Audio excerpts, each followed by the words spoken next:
High. 2025 সালের মার্চের 8 তারিখ আমি প্রথম আইএলটিএস পরীক্ষা দিই। তারপরে আইএলটিএস রেজাল্ট পাওয়ার পরে অ্যাপ্লাই করি। আর ঠিক এই দেশটা থেকে আমি রিজেকশন পাই 2026 সালের জানুয়ারির 23 তারিখ। ঠিক এখন আমি ওই দেশটাতেই বসে আছি।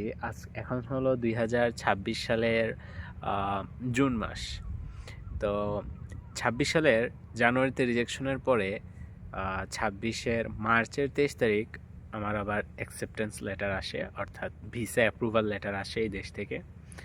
তো অনেক কাহিনী ছিল, বাট একটা জিনিস সবসময় মনে রাখতে হবে যে লেগে থাকতে হবে। যত কিছুই হোক, সময় দিতে হবে, পরিশ্রম করতে হবে, লেগে থাকতে হবে, হাল ছাড়া যাবে না। একটা না হলে আরেকটা হবে, ঠিক আছে?